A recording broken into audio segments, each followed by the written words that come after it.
जय राधा माधव कुंज बिहारी।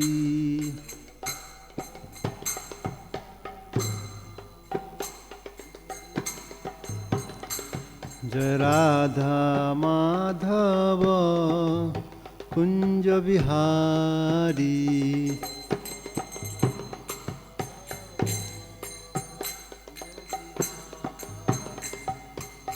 गोपीजन वल्लभ गिरिवरधारी।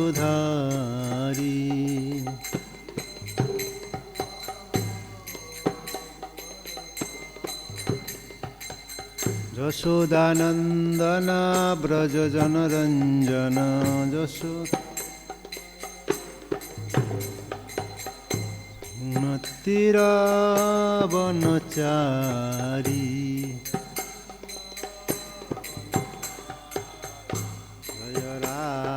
माधव कुंज बिहारी।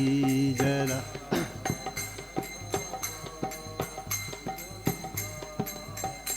हरे कृष्ण कृष्ण कृष्ण हरे हरे, हरे राम राम राम हरे हरे, हरे कृष्ण।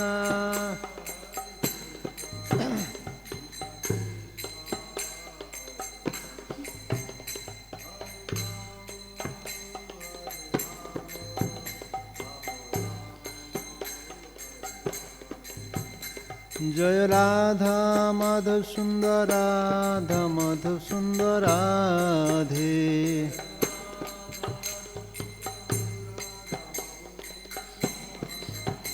जय प्रभुपाद प्रभुपाद प्रभुपाद जय प्रभुपाद जय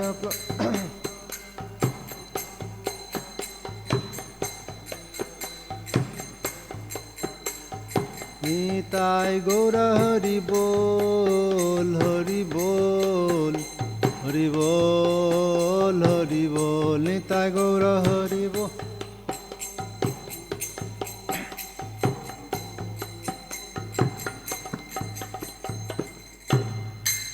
जय जगद्गुरु श्रील प्रभुपाद की जय, श्रीमद् भागवतम की जय, समवेत भक्तबिंद की जय, गौर प्रेमानंदे हरि हरि बोल।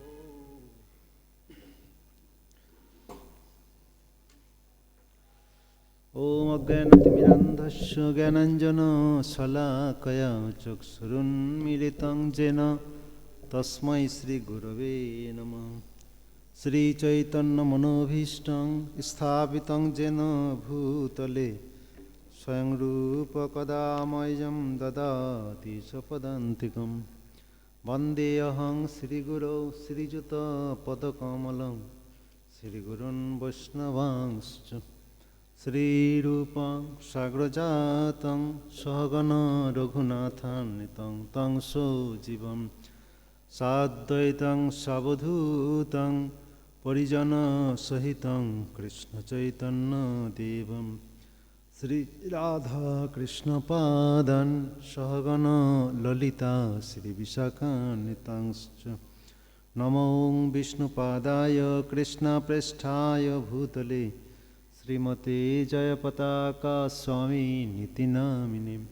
नमो आचार्यपादाय निताय कृपाप्रदायिने गौरकथाधामदाय नगरग्रामतारिणे। नमो विष्णुपादाय कृष्णप्रेष्ठाय भूतले श्रीमते भक्तिवेदान्त स्वामिनिति नामिने। नमस्ते सारस्वते देवे गौरवाणी प्रचारिणे निर्विशेषशून्यवादी पाश्चात्यदेशतारिणे। वाञ्छाकल्पतरुभ्यश्च कृपासिन्धुभ्यो एव च पतितानां पावनेभ्यो वैष्णवेभ्यो नमो नमः। जय श्री कृष्ण चैतन्य प्रभु नित्यानंद श्री अद्वैत गदाधर श्रीवासादि गौरभक्तबिंद।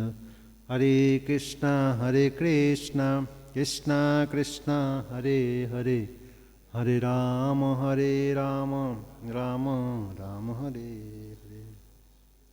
ওং নমো ভগবতে বাসুদেবায়। ওং নমো ভগবতে বাসুদেবায়। ওং নমো ভগবতে বাসুদেবায়। হরে কৃষ্ণ। তো আজ আমরা শ্রীমদ্ ভাগবতের প্রথম স্কন্ধের 19 নম্বর অধ্যায়ের 5 নম্বর শ্লোক আমরা পাঠ করে শ্রবণ করব। এই অধ্যায়ের নাম সুখদেব গোস্বামীর আবির্ভাব।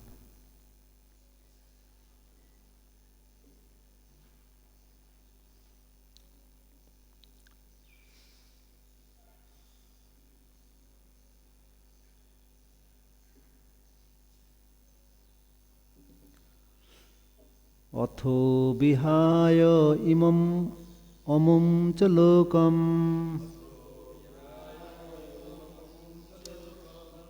বিমর্ষিতো হেয়তয়া পুরস্তাৎ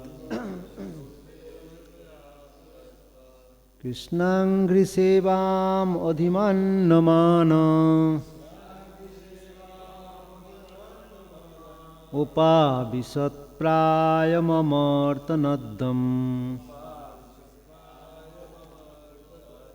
অথো বিহায় ইমম অমুম চ লোকম বিমর্ষিতো হেয়তয়া পুরস্তাৎ কৃষ্ণাঙ্ঘ্রিসেবাম অধিমান্যমান উপাবিশৎ প্রায়মমর্তনদ্যম অথো বিহায় ইমম অমুম চ লোকম বিমর্ষিতো হেয়তয়া পুরস্তাৎ কৃষ্ণাঙ্ঘ্রিসেবামধিমান্যমান উপাবিশৎ প্রায়মমর্তনদ্যম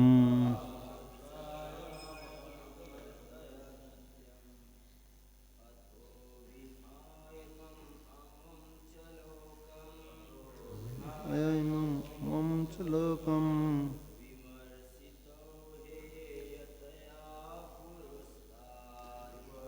হেয়তয়া পুরস্তাৎ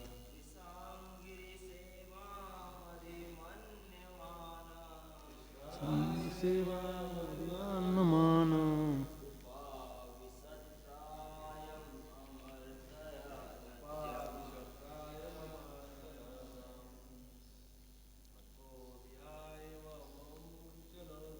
অথো বিহায় চ লোকম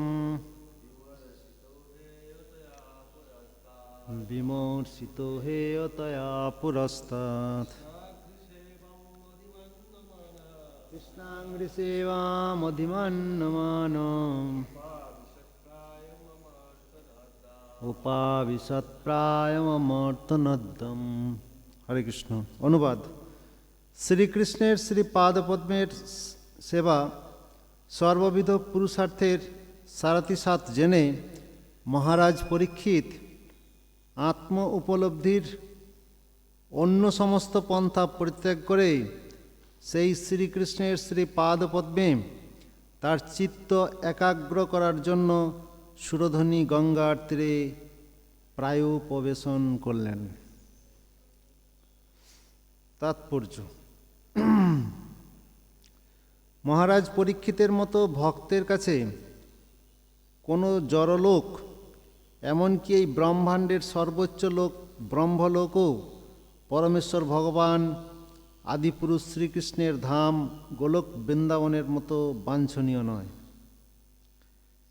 এই পৃথিবী ব্রহ্মাণ্ডের অগণিত গ্রহলোকের মধ্যে একটি গ্রহ, আর মহত্তত্ত্বের মধ্যে তেমনি অসংখ্য ব্রহ্মাণ্ড রয়েছে। ভগবান এবং তার প্রতিনিধি শ্রী গুরুদেব বা আচার্য ভক্তদের বলেন যে অসংখ্য ব্রহ্মাণ্ডের কোনো একটি লোকও ভক্তদের বসবাসের উপযোগী নয়। ভক্তরা সর্বদাই তাদের প্রকৃত আলয় ভগবদ্ধামে ফিরে যেতে চান, যাতে তারা ভগবানের দাসরূপে, সখ্যরূপে, পিতামাতারূপে অথবা প্রেয়সী রূপে অসংখ্য বৈকুণ্ঠলোকে অথবা শ্রীকৃষ্ণের স্বীয়ধাম গোলক বৃন্দাবনে ভগবানের পার্শ্বদত্ত লাভ করতে পারেন। এই সমস্ত গ্রহলোকগুলি মহত্তত্ত্বের অন্তর্গত কারণ সমুদ্রের পরপারে চিদাকাশ বা পরব্রহ্মে নিত্য বিরাজমান। নিজের পুঞ্জীভূত পুণ্য এবং অতি উচ্চ বৈষ্ণব ভক্তকুলে জন্মগ্রহণ করার ফলে পরীক্ষিত মহারাজ এই সমস্ত তত্ত্ব পূর্বেই অবগত ছিলেন এবং তাই তিনি কোনো জড়লোকের প্রতি মোটেই আগ্রহী ছিলেন না। আধুনিক বৈজ্ঞানিকেরা ভৌতিক উপায়ে চন্দ্রগ্রহে যাওয়ার জন্য অত্যন্ত উদ্গ্রীব, কিন্তু এই জড়জগতের সর্বোচ্চ লোক সম্বন্ধে তাদের কোনো ধারণা নেই। কিন্তু মহারাজ পরীক্ষিতের মতো ভক্ত চন্দ্র অথবা এই জড়জগতের অন্য কোনো গ্রহের প্রতি একেবারেই আসক্ত নন। তাই যখন তিনি জানতে পারলেন যে কোনো নির্দিষ্ট দিনে তার মৃত্যু হবে, তখন তিনি তার রাজধানী হস্তিনাপুরের পাশ দিয়ে প্রবাহিতা অপ্রাকৃত নদী যমুনা তীরে সম্পূর্ণরূপে প্রায়োপবেশন অবলম্বন করে পরমেশ্বর ভগবান শ্রীকৃষ্ণের অপ্রাকৃত সেবায় যুক্ত হওয়ার জন্য দৃঢ়ভাবে সংকল্পবদ্ধ হয়েছিলেন। গঙ্গা এবং যমুনা উভয় নদী অমর্তা অর্থাৎ অপ্রাকৃত, এবং তাদের মধ্যে নিম্নলিখিত কারণগুলির জন্য যমুনা অধিক পবিত্র। নিম্নলিখিত কারণগুলি শোনার জন্য আগামীকালকে অবশ্যই আসতে হবে।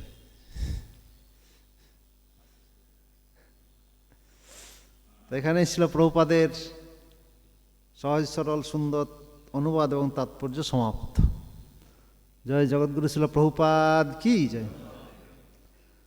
তো মহারাজ পরীক্ষিত জানতে পেরে গেছেন, তাকে খবর পাঠানো হয়েছে। মহারাজ পরীক্ষিত জেনে গেছেন যে 7 দিনের মধ্যে তার মৃত্যু। তো সঙ্গে সঙ্গে মহারাজ পরীক্ষিতের তিনি কি পদক্ষেপ নিলেন খুব গুরুত্বপূর্ণ, যেখানে সেটাই বলা হচ্ছে যে শ্রীকৃষ্ণের শ্রীপাদপদ্মের সেবা সর্ববিধ পুরুষার্থের সারাতিসাত জেনে মহারাজ পরীক্ষিত আত্মোপলব্ধির জন্য সমস্ত পন্থা পরিত্যাগ করে সেই শ্রীকৃষ্ণের শ্রীপাদপদ্মে তার চিত্ত একাগ্র করার জন্য শিরোধ্বনি গঙ্গাত্রে প্রায় উপবেশন করলেন। তো কোথাও গঙ্গা কোথাও যমুনা লেখা আছে, কিন্তু এখানে শ্লোকে অমর্তা লেখা আছে। অমর্তা অর্থাৎ দিব্য অপ্রাকৃত নদী। দুটোই অপ্রাকৃত নদী, দুটোই গোলক বৃন্দাবন থেকে আসছে। তো এখানে জীব গোস্বামী বলছেন, যেহেতু যমুনা দিল্লির কাছে এবং দিল্লির রাজা তিনি ছিলেন, তো সে যমুনাই হবে সম্ভবত, বা হতে পারে যমুনা থেকে যমুনা নদী বেয়ে গঙ্গায় গেছেন, সেটা হতেই পারে। যাই হোক, কিন্তু এখানে গঙ্গা বা যমুনা উল্লেখ নেই শ্লোকে, দিব্য নদী বা অপ্রাকৃত নদীর কথা উল্লেখ আছে। পরবর্তী শ্লোকে আমরা প্রভুপাদ লিখছেন জীব গোস্বামীর টিকা অনুসারে সেটা যমুনা নদী, কেননা যমুনা দিল্লির কাছে। এবং যমুনা তাৎপর্যে প্রভুপাদ লিখছেন যে গঙ্গার জল যখন শতগুণ পবিত্রতা লাভ করে, তখন সেটা যমুনার জলে পরিণত হয়। যদিও দুটোর মধ্যে কোনো পার্থক্য নেই, দুটোই ভগবত ধাম থেকে আসছেন এবং দুজনেই ভগবানের কৃপাপ্রাপ্ত, দুজনের বুকেই ভগবান খেলা করেছেন। যমুনাতে কৃষ্ণ এবং গঙ্গায় চৈতন্য মহাপ্রভু। তো আমরা আমাদের বিচারে কোনো পার্থক্য নেই, দুটোই দিব্য অপ্রাকৃত নদী। যাই হোক না কেন, যেখানেই যান ফল আমরা পেয়ে যাব। তো এখানে বিচার্যের বিষয় যে পরীক্ষিত মহারাজ বিন্দুমাত্র বিচলিত না হয়ে জীবনের, মনুষ্য জীবনের যে অন্তিম লক্ষ্য ভগবত ধামে ফিরে যাওয়া, ভগবানের শ্রীচরণে মনকে নিবিষ্ট করা, সেটা তিনি জানতেন, কেননা জন্মের আগে থেকেই তিনি ভগবানের কৃপা প্রাপ্ত, এবং তাছাড়া বৈষ্ণব পরিবারে অর্জুনের মতো মহান বৈষ্ণব বংশে তার জন্ম। অর্জুন মহান ভক্ত, তার পুত্র অভিমন্যু সে তো কৃষ্ণের শিষ্য, আর অভিমন্যুর পুত্র পরীক্ষিত সে তো জন্মের আগে থেকেই ভগবানের দর্শন প্রাপ্ত হয়েছে তার। তো সকলেই মহান, এবং তাদের এই যে কার্যকলাপ থেকে আমরা আমাদের জীবনে সেইগুলোকে অনুসরণ করতে পারি, সেগুলোকে প্রয়োগ করতে পারি। তো তিনি কিভাবে খুব তৎক্ষণাৎ সিদ্ধান্ত নিলেন যে যেহেতু তার আর মাত্র 7 দিন সময়, তো এই 7 দিনের মধ্যে কি করা যায়, তো সঙ্গে সঙ্গে তিনি সমস্ত রাজ্যভার তার পুত্র জন্মেজয়কে প্রদান করে তিনি ভগবানের পাদপদ্মে মনকে একাগ্র করার জন্য তিনি যমুনা নদীর তীরে উপস্থিত হয়ে গেলেন। এখন সেখানে সমস্ত মুনি ঋষিরা আসবেন, তারপরে আমরা দেখব কিভাবে অবশেষে সুখদেব গোস্বামী এসে তাকে 7 দিন ধরে ভাগবত কথা শ্রবণ করাবেন, যে যার কৃপায় আজ আমরা সেই ভাগবত কথা শ্রবণ করতে সমর্থ হচ্ছি। তো এখানে এইরকম মহান মহান ভক্ত যারা রয়েছেন তাদের জীবন পর্যালোচনা করলে আমরা দেখতে পাই যে সকলে কিন্তু এইরকমই। জড়ভরত কীভাবে যৌবন বয়সেই তিনি ভগবানকে লাভ করার জন্য এই রাজ্যপাট ত্যাগ করে বনে চলে গেছিলেন ভগবানের আরাধনার জন্য। রাজা দশরথ যখনই দেখলেন যে তার একটু বয়স হয়েছে, চুল এক দুটো পাকতে শুরু করেছে, তার মানে আমার এখন বিদায় নেওয়ার পাল্লা, তৎক্ষণাৎ তিনি রামকে ডাকলেন এবং ইমিডিয়েট রাজ অভিষেক করার জন্য সিদ্ধান্ত নিলেন। তো এইগুলো মহান মহান ভক্তদের তারা কিভাবে জীবনকে অতিবাহিত করেছেন সেগুলো আমরা দেখেছি, দেখতে পাচ্ছি শ্রীমদ্ ভাগবতে। আমাদের পরীক্ষিত মহারাজের দাদু বা ঠাকুরদা যুধিষ্ঠির মহারাজ যখন অর্জুনের কাছে শুনলেন যে ভগবান আর এই ধরাধামে নেই, তিনি চলে গেছেন, তো যুধিষ্ঠির মহারাজ তৎক্ষণাৎ একদম খুব তাড়াতাড়ির মধ্যে সিদ্ধান্ত নিলেন যে এখন পরীক্ষিতের হাতে রাজ্য সমর্পণ করে আমাদেরও বিদায় নিতে হবে। আর এই সমস্ত ভক্তদের তাদের জীবনী আলোচনা করে আমরা কি শিক্ষা পাচ্ছি, আর আমরা ভাবছি আমাদের তো এখানে অনেক আয়ু, আরও তারা এই জগতের ধন সম্পদ রাজ্যপাট ত্যাগ করে দিচ্ছেন, আর আমরা আরও বেশি বেশি করে আঁকড়ে ধরার চেষ্টা করছি। কারণ আমরা অন্তর থেকে ভগবত ধামে ফিরে যেতে চাই না, এই জগতে ভোগ করতে চাই অন্তর থেকে। যদিও করছি মাঝে মাঝে, যখন ভগবানের ভক্তদের মুখ থেকে এই সমস্ত কথা শ্রবণ করি বা গ্রন্থ অধ্যয়ন করি বা ভক্ত সঙ্গের ফলে যখন একটু অনুপ্রেরণা জায়গা, হ্যাঁ ভগবত ধামে ফিরে যেতে হবে, আবার ভুলে যায় না, ভালোই তাছি বেশ। তো এই জন্য আমাদের ভক্তি শিথিল, ভক্তি উন্নত হচ্ছে না। তো জীবনের অন্তিম লক্ষ্য হচ্ছে ভগবত ধামে ফিরে যাওয়া, আর ভগবান গীতায় সেটা বলে দিয়েছেন কীভাবে ভগবত ধামে ফিরে যেতে হবে। অন্তকালে চমামেব স্মরণ মুক্তা কলেবরম যহ প্রায়াতি সমদ্ভাবম জাতি নাস্তত্র সংশয়। মৃত্যুর সময় যদি আমার চিন্তায় মগ্ন হয়ে দেহ ত্যাগ করবেন, একদম নিশ্চিত 100% গ্যারেন্টি তিনি আমার ধামে ফিরে আসবেন।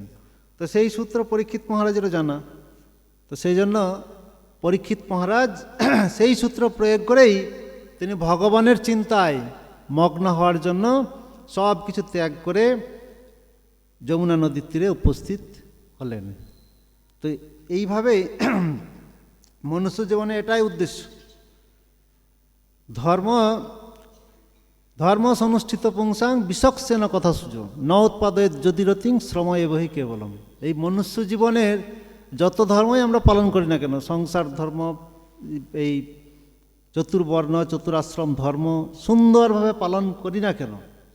ধর্ম অনুষ্ঠিত পুংসাম, মানুষ যত সুন্দরভাবে এই সমস্ত ধর্মগুলো পালন করুক। ধর্ম অনুষ্ঠিত পুংসাং বিশকসেন কথা সূচক, ভগবান বিশকসেন বা শ্রীকৃষ্ণের প্রতি তার কথার প্রতি যদি আসক্তি না জন্ম নিল, ধর্ম অনুষ্ঠিত পুংসাং বিশকসেন কথা সূচক ন উৎপাদের যদি রতিং, যদি রতি না জন্মালো, রতি যদি নাই বা হলো কৃষ্ণ কথায়, তাহলে শ্রম এবহি কেবলম। তাহলে আমাদের এই যে মনুষ্য জীবনের যে এত শ্রম করলাম, এত পরিশ্রম করলাম, দুর্লভ মনুষ্য জন্ম লাভ করলাম, মনুষ্য জন্ম পেয়েছি, আবার কত কোটি কোটি জন্ম পর এই মনুষ্য জন্ম পাবো কি পাবো না তারও ঠিক নেই। তো এই যে দুর্লভ মনুষ্য জন্ম পেয়ে আমাদের যে সারা জীবনটা শ্রম এবহি কেবলম, শুধু বৃথা শ্রম করলাম মাত্র, কোনো কাজের নাই। তো সেই জন্য সুত গোস্বামী বলছেন যে ভগবান শ্রীকৃষ্ণের কথার প্রতি আসক্ত হওয়া উচিত, যাতে তার শ্রী পাদপদ্মে আমাদের রতি জন্মগ্রহণ হয়, যার ফলে মৃত্যুর সময় দেহ ত্যাগ করার সময় নিশ্চিত রূপে আমরা ভগবানের কথা চিন্তা করতে করতে আমরা দেহ ত্যাগ করতে পারি এবং অন্তিমে আমরা ভগবদ্ধামে ফিরে যেতে পারি। জয় জগৎগুরু শিল প্রভুপাদ কি, শ্রীমদ্ ভাগবতম কি, সমবেত ভক্তবৃন্দ কি, গৌর প্রেমানন্দে হরি হরি বল। জয় সমবেত ভক্তবৃন্দ কি জয়।